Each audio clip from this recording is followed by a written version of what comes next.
E se tivesse um cara assim de fora? Chegou um cara aí de fora para poder ser o sócio majoritário. Você vê isso de forma positiva, negativa, até pegando como exemplo o John Textor no Botafogo, que é um cara que não é botafoguense, né? Assim, no Atlético tem essa questão, a SAF ela é comandada por atleticanos. Assim, você pode gostar, pode não gostar, os caras são atleticanos, já acaba que mexe também não só com a parte racional, mas mexe também com a emoção. Você acha mais positivo ou negativo ter um cara que não é tão ligado assim, que está mais afastado emocionalmente? Sinceramente, para mim não faz diferença nenhuma se quem comanda ele torce pro time A, pro time B ou pro time C. O que importa é se tem competência. E aí, entrando na análise da SAF aí, eu acho que a SAF tá tendo um certo... acho que exagero não é uma palavra correta, mas uma cobrança para mim acima do tom, que muito por causa dos resultados do fim do ano passado. A SAF ela tem muitos erros, mas ela também tem acertos. É uma coisa que a gente precisa ponderar sempre. A gente não pode perder...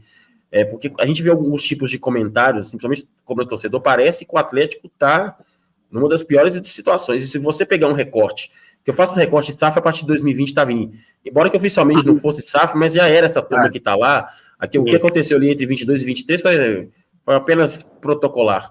Se você pegar o recorte entre 20 e 24, né, nem vou colocar o que já aconteceu por enquanto, mas você vai pegar na história do Atlético, o Atlético não teve resultados esportivos tão expressivos como ele teve nesse período de 5 anos. Você contar Campeonato Mineiro, torneios internacionais, torneios nacionais, eu não estou falando só de títulos, não é de você chegar, de você, por exemplo, no Brasileirão você ganhou um, em outros 2 você ficou em terceiro, Libertadores você não ganhou, mas em 2 vezes você esteve na semifinal, uma na final, você todos os campeonatos mineiro, na Copa do Brasil você ganhou uma, na outra você teve na final, enfim, ganhou uma Supercopa, então você teve resultados expressivos.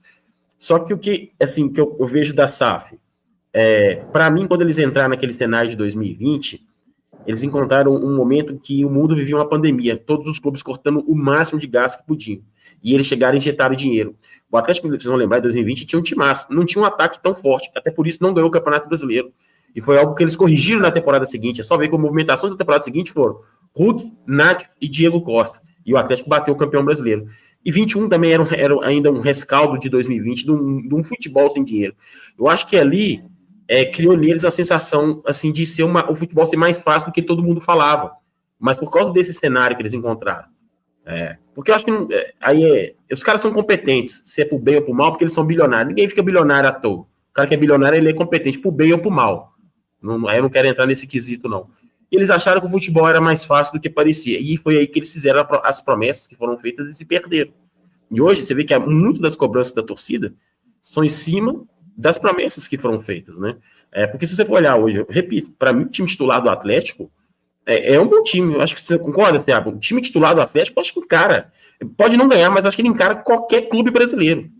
Faz jogo com qualquer clube brasileiro. Até com a turma que tá brilhando lá no Campeonato Mundial. Vamos lembrar que esse time venceu o Botafogo, que classificou no grupo que ninguém esperava. E sim, o elenco é um pouco abaixo. Aí vem o fruto disso aí da dívida, né? E outra coisa importante, eu vejo muita gente cobrando, tem que pagar a dívida, tem que pagar a dívida. Nem sempre significa que você não vai ter uma vida boa por causa de dívida. Um exemplo, se o cara vai lá e faz um financiamento de um apartamento, ele paga, sei lá, 2 mil de prestação para ir no apartamento. Se ele paga, tá dentro do salário dele, não afeta o dia a dia dele, é uma dívida que tá lá gigante, mas que tá no dia a dia dele, não atrapalha nada. Mas a receita dele é mais que... Sim, exatamente. O Atlético precisa de um aporte, mas o aporte que o Atlético precisa igual o Bruno falou para você, não é um aporte para liquidar a dívida.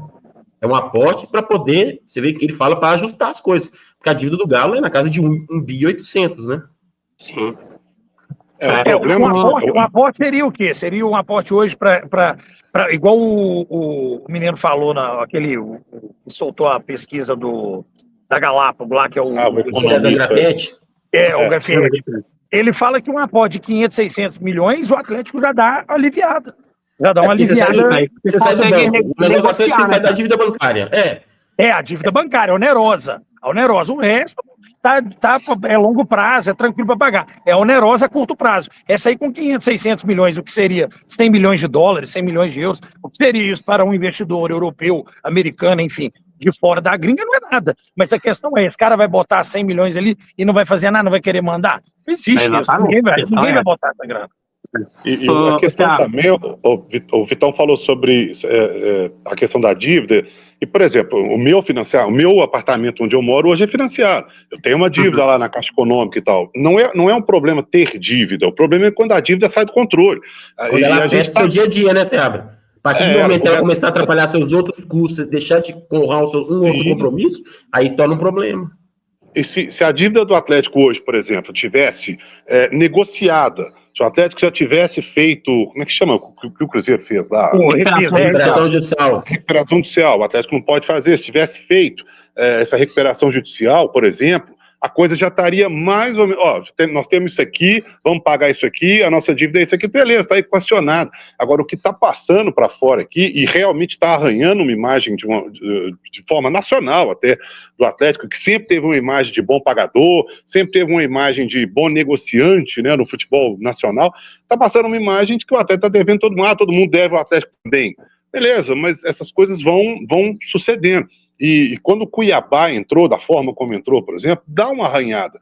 E aí a dívida começa a mexer em muita coisa. A dívida começa a mexer no seu dia a dia, a dívida começa a mexer na imagem do clube, a dívida começa a mexer no elenco, né? E aí eu concordo com o que o Vitão disse, por exemplo, chegar em 2 finais, como o Galo chegou ano passado, não é para qualquer clube.